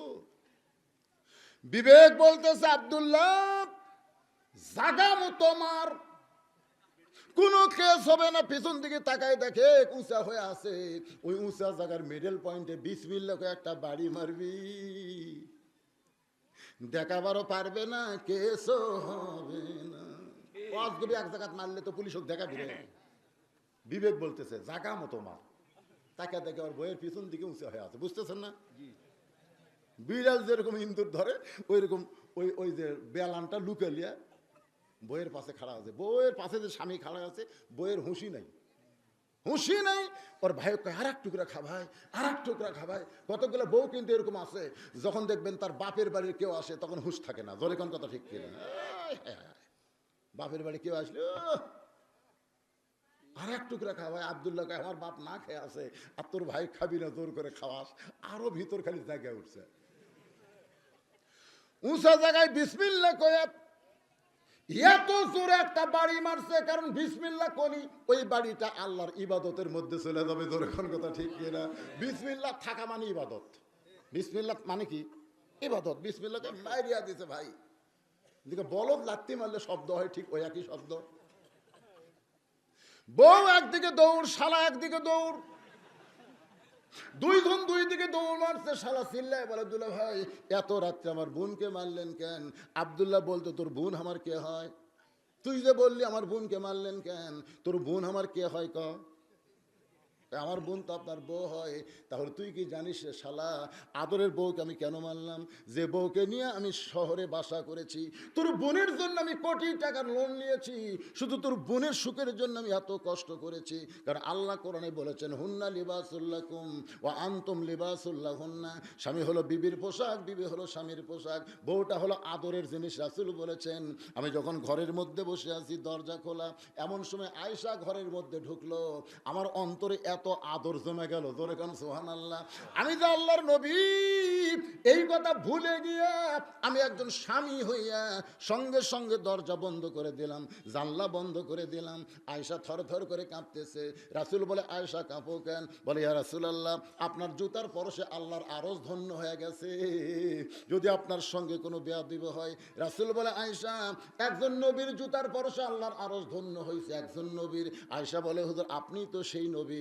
রাসূল বলে আয়েশা যতক্ষণ দরজা খোলা ছিল ততক্ষণ আমি নবী ছিলাম, কিন্তু যেই দরজা জানলা বন্ধ করেছি আমি আর নবী নই রে আয়েশা, আমি হলাম স্বামী আর তুমি আমার বিবি। মা আয়েশা দৌড়ে এসে নবীর বুকের মধ্যে মাথা লুকায় বলতেছে আল্লাহ রে আল্লাহ, এতদিন জানতাম আমার নবী হলো বিশ্ব নবী, আজকে দেখতেছি এক নম্বর স্বামী। আল্লাহ এইরকম স্বামী পাওয়া ভাগ্যের ব্যাপার। ঠিক। বুকের মধ্যে যেই মাথা ঢুকাইছে, নবী আদরের মহব্বত আস্তে করে ডান হাতটা লিয়া আয়েশার পিঠের উপর একটা চাপা মারছে, এইরকম আস্তে করে চাপা বুকের সঙ্গে চাপিয়ে ধরছে। সুবহানাল্লাহ কোন না, যেই চাপিয়ে ধরছে আল্লাহ কয় জিবরাইল কুঠি রে। জিবরাইলকে লব্বাই আল্লাহ, আমাকে ডাকেন কেন? নবী ঘরের মধ্যে যে আমল করতেছে তাড়াতাড়ি কোরআনের আয়াত নিয়ে যা। নবীর আমলে আমি আল্লাহর আরশ আনন্দিত হয়ে গেছে। ফেরেশতা জিবরাইল বলে আল্লাহ নবী ঘরের মধ্যে কি করতেছে? সেজদাত আছে, কোরআন পড়তেছে না জিকির করতেছে? আল্লাহ কয় তো কত কোয়া লাগবে, তুই কোরআনের আয়াতটা নবীর কাছে যা। এত ফোর্সে জিবরাইল কোরআন আয়াতে নবীর কাছে বাহির থেকে সালাম দেয়, আসসালামু আলাইকা ইয়া রাসূলুল্লাহ। দেখেন সালাম কিভাবে দেওয়া লাগে। আসসালামু আলাইকা ইয়া রাসূলুল্লাহ, আগে সালাম তারপর ইয়া রাসূল বলতে হবে। আসসালামু ক্বাবলাল কালাম, কথাবার্তা বলার আগে সালাম। কথা কয় না। কথাবার্তা কেউ যদি বলে হুজুর আসসালামু আলাইকুম হবে, না, কেউ যদি বলে চেয়ারম্যান সাহেব আসসালামু আলাইকুম হবে, না, কেউ যদি বলে মেম্বার সাহেব আসসালামু আলাইকুম হবে, কেউ যদি বলে ইয়া নবী সালাম আলাইকা তাহলে হবে না, কারণ আগে ইয়া নবী কয়ে পরে সালাম দিছেন, আগে সালাম দিয়া তারপরে ইয়া নবী বলতে হবে। আমি আগে তো ইয়া নবীর পক্ষে ছিলাম, বুঝলেন, ওই আলপনা দরবারে ইয়া নবীর পক্ষে। কিন্তু 11 সালে যখন হজ করবার গেলাম, 100 দেশের মুসলমান আছে ভাই হজ করবার, যাই নবীর রওজার কাছে যাচ্ছে ইয়া নবী কেউ কয় না, সবাই বলতেছে আসসালামু আলাইকা ইয়া রাসূলুল্লাহ, আসসালামু আলাইকা ইয়া হাবিবাল্লাহ। তখন চিন্তা করলাম কে রে, আগে তো সালাম তারপর ইয়া নবী, আসসালামু ক্বাবলাল কালাম, আগে সালাম তারপরে কথা। ফেরেশতা জিবরাইল সালাম দিলেন আসসালামু আলাইকা ইয়া রাসূলুল্লাহ, সঙ্গে সঙ্গে নবী চমকা উঠছে। যেই নবী চমকা উঠছে বুকের মধ্যে মা আয়েশা বুঝবার পারছে, হুজুর আপনি চমকা উঠলেন কেন? নবী বলতেছে আয়েশা জিবরাইল আসছে। আয়েশা কয় হুজুর এই সময় এটা একটা সময়, আর এই সময় জিবরাইল আসা, আল্লাহ কি কিছুই বুঝলো না? চিন্তা করে দেখেন, স্বামী তখন বুকের মধ্যে নেয়, তখন দুনিয়ার আল্লাহর জান্নাত মনে হয় দুনিয়াতে চলে আইছে। ধরে কোন কথা, কথা বুঝতেছেন না? আপনার কথা বুঝতেছেন না? হয় হয়। আয়েশা বলতেছে এটা একটা সময় হলো, সি সি সি আমরা কি করতেছি?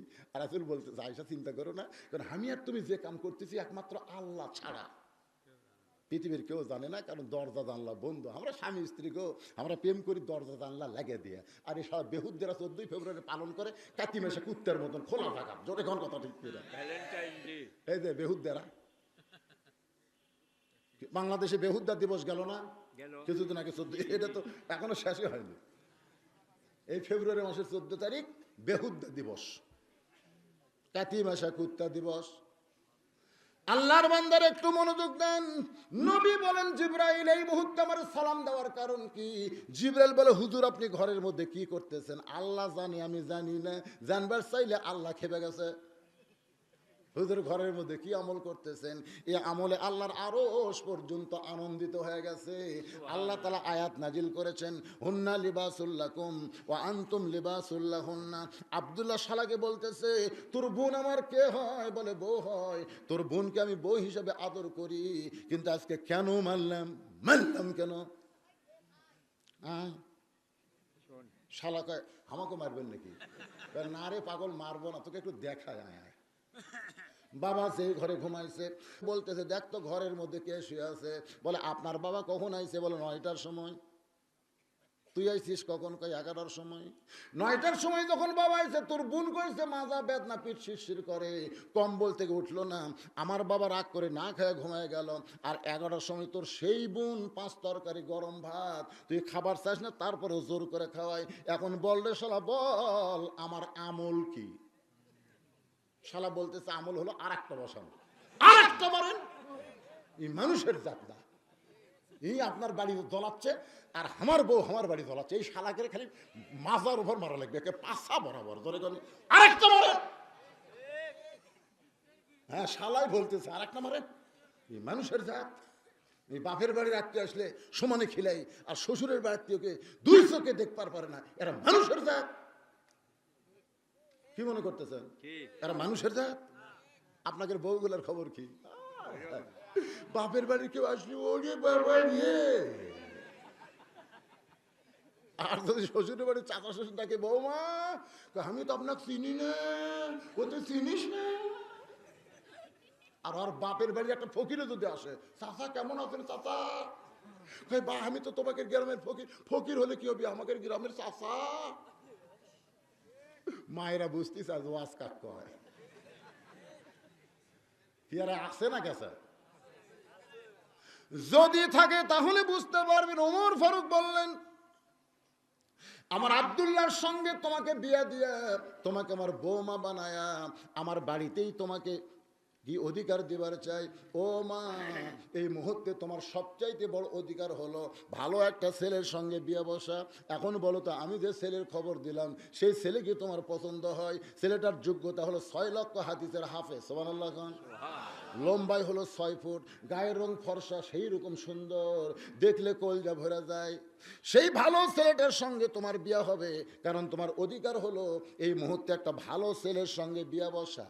মেয়েটা বলতেছে, আমির আল মুমিনিন, আপনি কিন্তু এক কথা কয়েকবার বলছেন, এই মুহূর্তে আমার অধিকার হলো একটা ভালো ছেলের সঙ্গে বিয়ে বসা। বলে হ্যাঁ ঠিকই আছে তো, তাহলে আপনি এখন বলেন যে আপনার আব্দুল্লাহর চাইতে ভালো ছেলে কি আর নাই? তোমর ফারুক বললেন, আমার চোখে তো আব্দুল্লাহর চাইতে ভালো ছেলে নাই। মেয়েটা বললে, আপনি হলেন ওই হাতি কানা দেখবার গেছে, 6 কানা এক হাতি দেখবার গেছে। যখন কয় কানা? 6 কানা হাতি দেখবার গেছে। কিরে কানা, তোরা হাতির কি দেখবো? তারপরে ওটা হাউস হাতি দেখবি। এক কানা হাতির পাও ধরে বলতেছে হাতি থমের মতন, আর এক কানা হাতির সুট ধরে কয় হাতি তো মুখের মতন, আর এক হাতির গাওলালের কয় হাতি হলো পাহাড়ের মতন, আর এক কানা হাতির নেজ ধরে কয় এই হাতি হলো দড়ির মতন, আর এক কানা হাতির কান ধরে কয় হাতি হলো কুলের মতন। যে কানা যেই রকম ধরতেছে সেই রকম বয়ান করতেছে। মেয়েটা বলে, আপনি শুধু আপনার ছেলেকে দেখছেন, অন্য কাউকে দেখেননি বলে আব্দুল্লাহ আপনার কাছে ভালো লাগতেছে। ওমর ফারুকের রাগ কম না বেশি? একটু রাগান্বিত হয়ে বললেন, মা আমার আব্দুল্লাহর চাইতে ভালো কোনো ছেলের খবর তোমার কাছে আছে? মেয়েটা বলতেছে, অবশ্যই আছে। একটা ছেলের খবর, যার বাবার নাম হলো আলী, মায়ের নাম হলো ফাতেমা, আর নানার নাম হলো মুহাম্মদুর রাসূলুল্লাহ, ছেলেটার নাম হইল হোসাইন। আপনি উমর তাকে চেনেন? আপনি যে বললেন আপনার আব্দুল্লাহ সবচেয়ে ভালো ছিল ছেলে, আমি একটা ছেলের খবর দিলাম, নানার নাম হলো মুহাম্মদুর রাসূলুল্লাহ, বাপের নাম হলো আলী, মায়ের নাম হলো ফাতেমা। আপনি সেই হোসাইনকে চিনেন? যেই বলছে চিনেন, উমর ফারুক আসমানের দিকে লাফ দিয়ে উঠছে, একবারে লাফ দিয়ে উঠছে, কারণ মনে পড়ে গেছে। আল্লাহ রাসূল সাহাবীদেরকে সামনে নিয়ে বললেন, সাহাবীরা, এই মুহূর্তে আমার জীবনের সবচাইতে একটা গুরুত্বপূর্ণ ঘটনা ঘটে গেল, তোমরা কি শুনবে? সাহাবীরা বললেন, ইয়া রাসূলুল্লাহ, আপনার জীবনের গুরুত্বপূর্ণ ঘটনা ঘটলো, আর আপনার শুনবো না? রাসূল ডাক দিলেন, হোসাইন একটু দূরেই দাঁড়িয়েছিল, মাত্র 4.5 বছর বয়সের হোসাইন। 4.5 বছর, যেরকম কয় বছর? 4.5 বছর। হোসাইন দৌড়ে এসে বলে, নানু ভাই আমারে ডাকলেন কেন? হোসাইনকে এবার কোলে নিয়ে বলে, সাহাবীরা রে, যে গুরুত্বপূর্ণ ঘটনা ঘটে গেল, এই হোসাইনের কারণে। তোমরা কি হোসাইনকে চেনো? সমস্ত সাহাবীরা বলে, চিনবো না কেন? বাপের নাম আলী, মায়ের নাম ফাতেমা, নানার নাম হলো মুহাম্মদুর রাসূলুল্লাহ, নানির নাম হলো খাদিজাতুল কুবরা। সুবহানাল্লাহ। আল্লাহ রাসূল বলেন, এই চিনা তো আমিও চিনতাম, কিন্তু আমি কি দেখছি জানো? আমি নবী বসে আছি, ইতিমধ্যে ফেরেশতা জিবরাইল কোরআনের কয়েকটা আয়াত নিয়ে আমার কাছে আসলো। আল্লাহর হুকুমে জিবরাইল আসে, আর নবীর হুকুমে জিবরাইল যায়। আমি যে কি ভুলে জিবরাইলকে যাবার বলি নাই, জিবরাইল বরকতের জন্য আমার বাম পাশে বসে পড়ছে, দাহিয়াতুল কালবি সাহাবীর চেহারায়। জিবরাইল যখন আমার বাম পাশে বসে আছে, ইতিমধ্যে এই হোসাইন, যাকে আমি কোলে নিয়ে আসি, উনি দৌড়ে এসে বলতেছে, নানু ভাই আজকে কিন্তু আপনার কোলে বসবো না। আমি নবী 2 হাত বাড়াই দিলাম, কেন বসবি না? হোসাইন বলতেছে, মায়ের কাছে খাবার চাইছি, মা বলে খাওয়া নাই। আমি তখন বলছি নানার কাছে যাব। আমার মা আমার গালে চুমু দিয়ে বলতেছে, বাবু তুমি তোমার নানার কাছে যাইও না, কারণ তোমার নানা ক্ষুধার পেটে বসে আছে। নানা রে, এখন তোমার কোলে বসে আমার লাভ কি হবে? পেটে যখন ক্ষুধা, কিন্তু তোমার সাহাবী যখন তোমার পাশেই, বেটার আমি ছাড়বো না। এ বলে এক দৌড়ে এসে ফেরেশতা জিবরাইলকে দাহিয়াতুল কালবি বিশ্বাস করে কোলের মধ্যে বসে বারবার বলে, খাবার দাও, খাবার না দিলে তোমাকে কিন্তু আমি ছাড়বো না। আল্লাহ নবী বলেন, সাহাবীরা রে, দাহিয়াতুল কালবি বিশ্বাস করে বারবার যখন হোসেন খাবার চায়, জিবরাইল বুঝবার পারছে যে আমার পকেটে কোনো খাবার নাই। এখন কি করবে জিবরাইল? বারবার যখন খাবার চাই, হোসেন এক সময় রাগ করে দাহিয়াতুল কালবি বিশ্বাস করে জিবরাইলের দাড়ি ধরছে। আসলে জিবরাইলের দাড়ি না, দাড়ি কার? দাহিয়াতুল কালবি মারতেছে টান। জিবরাইল ক্রমশ করতেছে। রাসূল এলকা করে বলেন, জিবরাইল তোমার কোলের মধ্যে বসে খাবার চাই, তুমি তাকে চেনো? জিবরাইল বলে, হুজুর চিনবো না মানে? এ তো আপনার ছোট নাতি হোসাইন। রাসূলকে খালি এই চিনলে হবে না। একদিন আমি নামাজের সেজদাতে ছিলাম, কোত্থেকে এই দৌড়ে এসে আমার পিঠের চড়ে বলতে, চল ঘোড়া চল, চল ঘোড়া চল। আমি তো বিপদে পড়ে গেলাম। ইন্না সলাতি ওয়া নুসুকি ওয়া মাহইয়ায়া ওয়া মামাতি লিল্লাহি রাব্বিল আলামিন। নামাজ কার জন্য? আমি নবী বিপদে পড়ে গেলাম আল্লাহর নামাজের সেজদায়। আর হোসেন আমার কই চল ঘোড়া চল। নামাজ পড়া অবস্থায় একটা হাত দিয়ে যখন নামাবার চাইছি, এমন সময় নামাজের মালিক আল্লাহ ডাক দিয়ে বলে, নবী গো, আমার চিন্তা করে আপনি হোসেনকে পিঠ থেকে নামাবেন না। আপনি যেমন হোসেনকে ভালোবাসেন, আমি আল্লাহ তেমন ভালোবাসি। আপনারা যতক্ষণ ঘোড়া বানাইবে আপনি সেজদা থেকে উঠবেন না। যতক্ষণ হুসাইন আমার পিঠে বসেছিল আমি নবীর সেজদা থেকে মাথা তুলতে পারি নাই। যে নবীরে ঘোড়া বানায় সে তোমার কোলের মধ্যে বসেছে, তুমি ওসমস করো না। সঙ্গে সঙ্গে জিবরাইল খামোশ হয়ে গেছে। ওরে বাবা রে, এই পুচকে নবীরে ঘোড়া বানাইছে, আর আমি জিবরাইল তো থুতি নাই। কিন্তু হোসাইন ধরেছে বাইনা, না দিলে কিন্তু আমি তোমাকে ছাড়বো না। ফেরেশতা জিবরাইল ফান্দে পড়া বগ হইয়া চোখের পানি বের করে কাঁদতেছে। আল্লাহ ডাক দিল, জিবরাইল ফান্দে পড়া বগা হইয়া কান্দো না। যে তোমার কাছে খাবার চাই সে যদি জানতে তুমি জিবরাইল তোমার কোলে বসতই না। দাহিয়াতুল কালবি বিশ্বাস করে যখন খাবার চাই, আমি আল্লাহ হোসেনকে এত ভালোবাসি জিবরাইল, জান্নাতের আঙ্গুর তোমার জামার পকেটে ভরায়া দিলাম। আমার আল্লাহ কুদরতি হাত দিয়ে জান্নাতের বাগানের আঙ্গুর হোসেনের ডান জিবরাইলের ডান পকেট যখন ভরায় দিয়েছে, ফেরেশতারা খায় না, খাওয়ার চিন্তাও নাই, পকেটে সব আঙ্গুর বের করে হোসেনের হাতে দেয়। হোসেন 2 হাত আঙ্গুর নিয়ে নবীর কাছে গিয়ে বলে, না না, তাকায় দেখো কত বড় বেয়াদব, কত বড় বেয়াদব, তুমি ক্ষুধা নিয়ে বসে আছো আর তোমার সাহাবী আঙ্গুর নিয়ে পকেট ভরা আঙ্গুর নিয়ে বসে থাকে। ও না না, এই বেয়াদব যেন তোমার দরবারে না আসে। নবী চমকে গেছে 2 কারণে। 1 নম্বর কারণ হলো জিবরাইলকে হোসেন না আসেনে বেয়াদব কইছে, আর 2 নম্বর কারণ হলো জিবরাইল আঙ্গুর পালো কোথায়। তার মানে বোঝা গেল নবী গায়েব জানে না যতক্ষণ আল্লাহ না জানায়। ধরে কোন ঠিক কি না? নবী 2 কারণে চমকে আছে। একটা কারণ হলো না আসি না, কি কথা বেয়াদব, শোনা এই বেয়াদব যেন না আসে। 2 নম্বর কারণ জিবরাইল আঙ্গুর পাইলো কোন জায়গায়। ফেরেশতা জিবরাইল ইশারা করে নবীর দিকে তাকায় বলে, নবী গো, আঙ্গুর কোথায় পাইলাম চিন্তা করেন না, আপনার নাতি হোসেনকে আল্লাহ এত ভালোবাসে, বেহেশতের আঙ্গুর আমার জামার পকেটে ভরায়া দিছে। হোসেন বলে, নানু ভাই 2টা হাত দাও, তোমারে কয়েকটা আঙ্গুর দেই। মার কাছে শুনেছি তুমি ক্ষুধা নিয়ে বসে আছো। না না, আমি একলা আঙ্গুর খাবো না, ধরো তুমি কয়েকটা নাও। এই বলে জান্নাতের আঙ্গুর নবীর হাতে দিয়া হোসেন বলে, না না, তুমি আর আমি 2 জন যদি খাই তোমার সাহাবী খালি চায় চায় দেখবে। তুমি বলো তো, না না, একই জায়গায় 3 জন 2 জন খাবে, 1 জন খাবে না, এটা কি হতে পারে? এই বলে কয়েকটা আঙ্গুর জিবরাইল হাতের মধ্যে দিয়া দাহিয়াতুল কালবি বিশ্বাস করে বলে, নানার সাহাবী রে, মনে কষ্ট নিও না, তুমি আমার মুরব্বী, নানাও মুরব্বী, তোমরা 2 জন না খাইলে কিন্তু আমি হোসেন খাবো না। নবী আমার আঙ্গুর খাইতে পারে, আঙ্গুর হাত থেকে মুখে দিবার চাই। হোসেন বলে, না না, তুমি কি বোঝো না, না না, তুমি একলা কেন খাবা, তোমার সাহাবীকে খাওয়ার হুকুম দাও। নবী জানো এটা জিবরাইল, হুকুম দিলে কেমনে খাবে, কারণ ফেরেশতারা খায় না।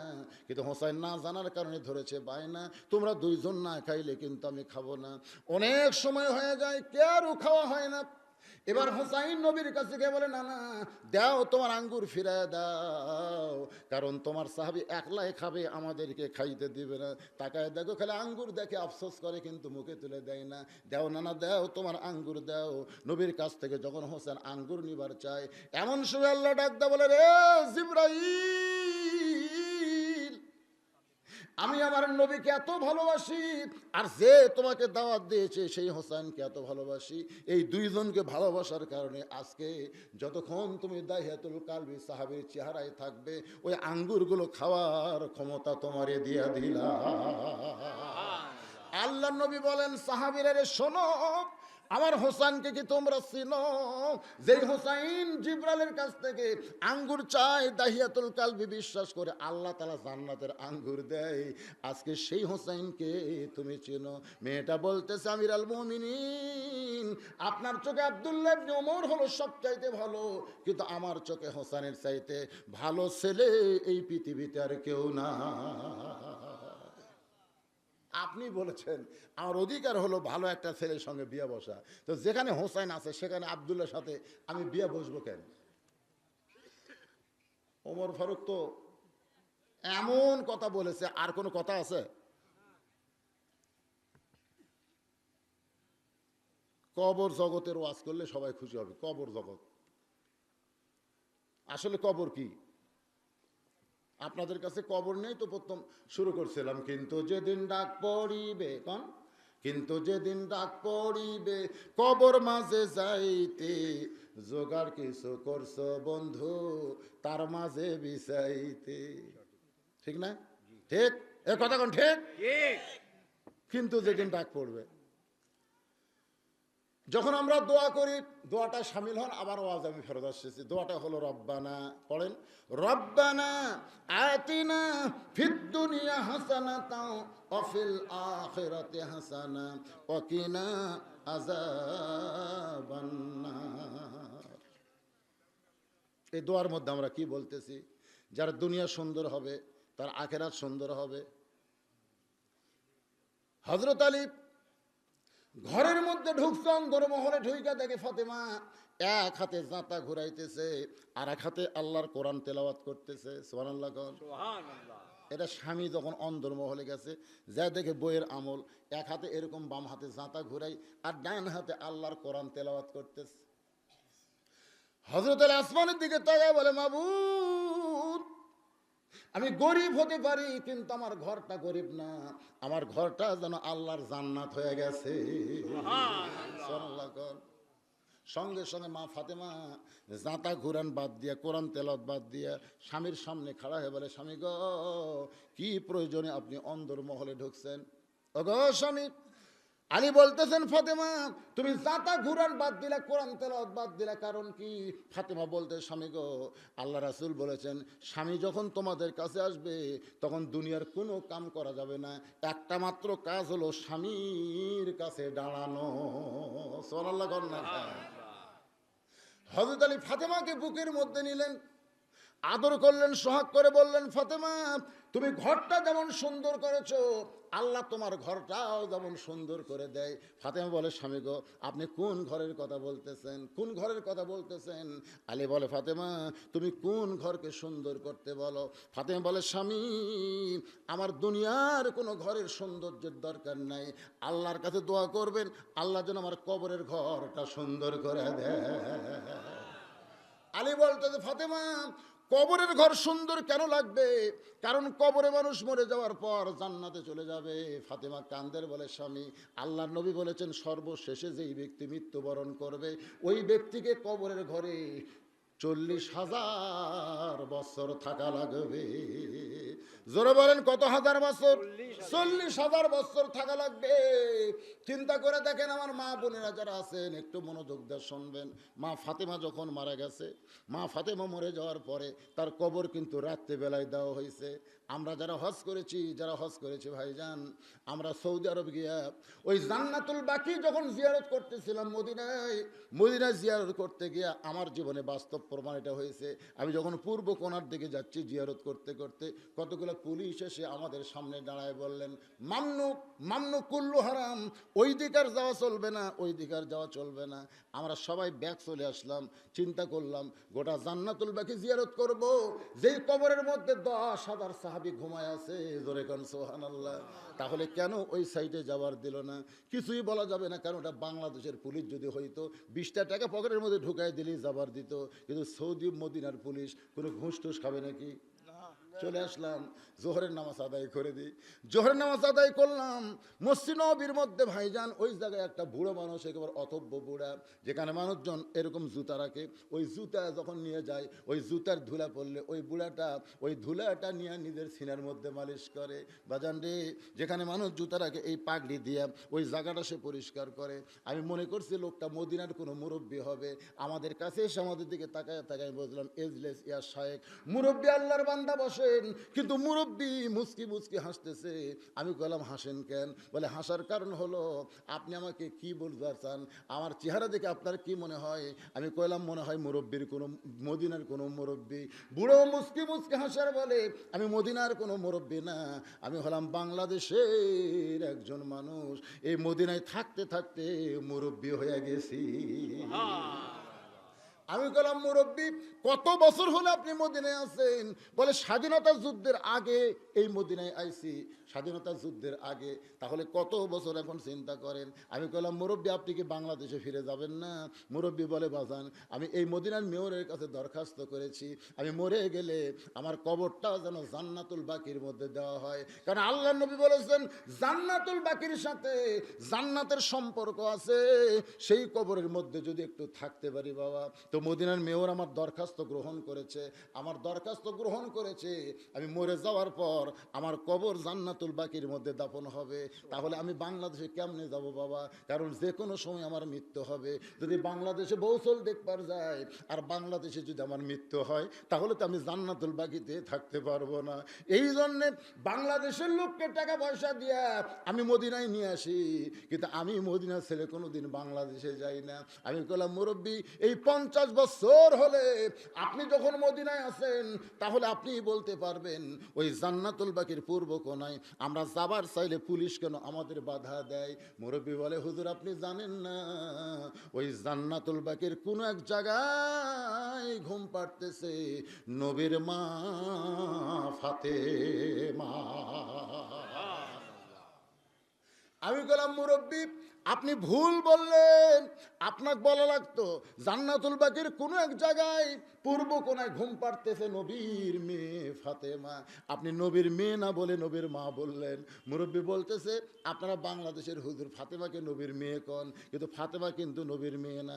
আমি কইলাম মুরব্বী আপনি জানেন নবীর মায়ের নাম হলো আমেনা, নবীজির পিতা আবদুল্লাহ, নবীজির মাতা আমিনা, নবীজির দুদুমা হালিমা, নবীজির রওজা মদিনা, সাল্লাল্লাহু আলা মুহাম্মদ সাল্লাল্লাহু আলাইহি ওয়াসাল্লাম, সাল্লাল্লাহু আলা মুহাম্মদ সাল্লাল্লাহু।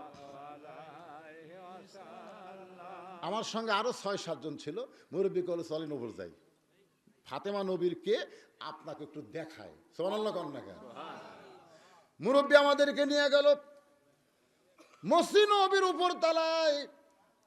মসজিদ নবীর উপর তলার পূর্ব দিকে একটা মক্তব আছে। ওই মক্তবে বাজানরে শাহ ওলিউল্লাহ নামে একটা ছেলে, কুমিল্লা বাড়ি, কিন্তু মদিনা ভার্সিটিতে লেখাপড়া করে। সুবহানাল্লাহ খান। হজের সময় হাজিদেরকে খেদমত করার জন্যে ওই মদিনা ভার্সিটি ছুটি দেয়। ওই শাহ ওলিউল্লাহকে মুরব্বী বলতে যে ভাই রে, এই যে বাংলাদেশের একজন বক্তা বদরুল রশিদ চিনিস? তো 11 সালে আমার খুব একটা পরিচয় ছিল না, তখন এই যে একটা হুঁশ নাই একটা ওয়াজ আমার বাজারে গেছিল, হুঁশ নাই, তোমার হুঁশ নাই? এই ওয়াজটা মদিনা মক্কার সব বাংলাদেশেরা বাজায়। তা শাহ ওলিউল্লাহ বলতেছে তাহলে এটাই তো হুঁশ নাই বক্তা হবে।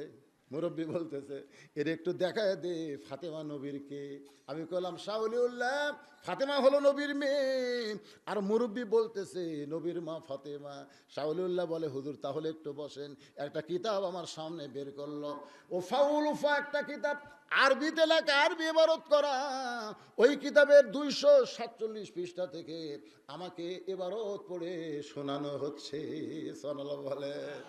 নবীর 3টা মেয়ে নবীর সঙ্গে গল্প করতেছে। ভাইজান একটু মনোযোগ দিয়ে শোনেন। এখানে যখন বলছে হুজুর কবরকে সামনে নিয়ে একটু ওয়াজ করবেন, 3টা নবীর বিবি নবীর সঙ্গে গল্প করতেছে। একটা হলো সাউদা, একটা উম্মে সালমা, আর একটা হলো উম্মাহাতুল মুমিনিন আয়েশা।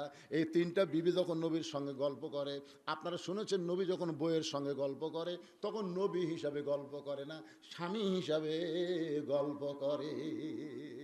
মা আয়েশা বলেছে আমি যে নবীর সঙ্গে কত বছর সংসার করছি, 9 বছরে নবীর ঘরে গেছি। কয় বছরে? 6 বছর বিয়া হচ্ছে, 9 বছরে ঘরে গেছি। 18 বছর যখন আমার বয়স তখন নবী আমাকে ছেড়ে চলে গেছে। তাহলে চিন্তা করেন কয় বছর। এত বছরের মধ্যে আমি নবীকে দেখি নাই, যতবার দেখছি আমার স্বামীকে দেখছি। জোরে খান সুবহানাল্লাহ। নবী দেখাই যায়নি, নবী তো দেখাই যায়নি। আমরা তো বইয়ের কাছে গেলে হুজুর হই, ও আজত বের হস, এই আমার জুতা কোথায় রে? বউ দৌড়ে দিয়ে জুতা আনলো, এই জুতা ধুলে কেন রে? মুছো। এখন তেনা কোথায় পায়, ভয়ের ঠেলায় নিজের আসল দে বুঝতেছে, এই মুজা কোথায়? তাতে মুজানো, মুজা ফাঁদ দাও, ঠিক মতো দাও, এই পায়ের তলে তোমার জান্নাত। কি ধোকা মারতেছি হুজুর হয়ে। বউ খালি ফাটা ভাও তেল তেলা করে দিচ্ছে। নবীর সমস্ত বিবিরা বলেছে, আমাদের ঘরে যখন নবী এসেছে, নবীর চাইতে বড় বন্ধু আমরা কাউকে পাইনি। ধরে কারণ সুবহানাল্লাহ।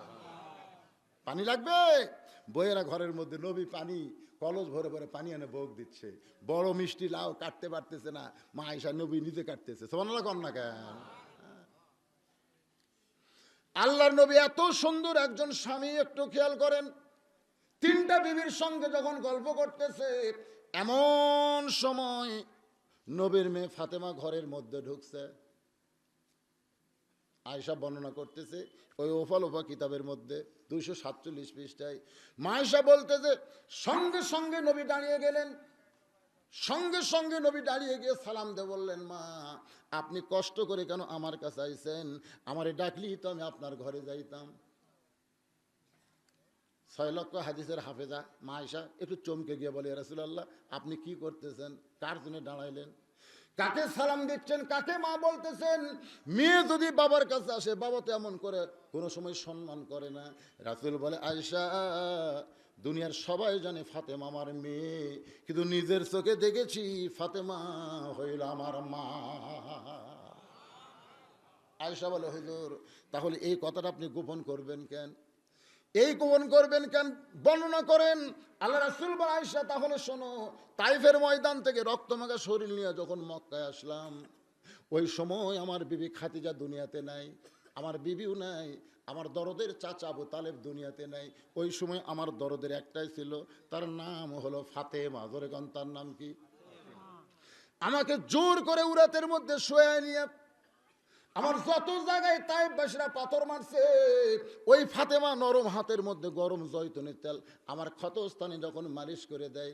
আয়েশা রে, এক সময় ফাতেমার উরাতকে বালিশ বানায়া আমি ঘুমাই গেছি, আমার মনে নাই যে আমি মেয়ের উরুর উপর ঘুম পাড়তেছি। হঠাৎ আমি নবী স্বপ্ন দেখি, আমার মা আমিন আমার শিওরের পাশে দাঁড়ায় কাঁদতেছে। এত বছর পর মা আমিনাকে দেখার সঙ্গে সঙ্গে আমি স্বপ্নকে বাস্তব বিশ্বাস করে বললাম, মা আইছেন যখন আর আপনাকে যাইতে দেব না। এই বলে স্বপ্নকে বাস্তব বিশ্বাস করে খপ করে আমি আমিনার হাতটা চেপে ধরেছি, মা যাইতে দিব না। হঠাৎ ফাতেমা আমার কপালের উপর চুমু দেয়, ওই ফাতেমার চোখের পানি আমার চোখের মধ্যে ঢোকে, আমি ঘুম থেকে চেতন পাই। ফাতেমা বলে, বাবা আপনি মনে হয় স্বপ্ন দেখছেন, বাবা আপনি স্বপ্নে মা বলে আমার হাতটা চাইপা ধরছেন, এই যে দেখেন বাবা এখন পর্যন্ত হাতটা ধরে আছেন। রাসূল বলে, ফাতেমা যখন চেতন থেকেছি তুই আমার মেয়ে, কিন্তু ঘুমের মধ্যে তোকে মা বলে যখন হাতটা চাইপা ধরছি, তাহলে তুই শোনে নে, আজ থেকে তুই আমার মেয়ে না, তুই আমার মা।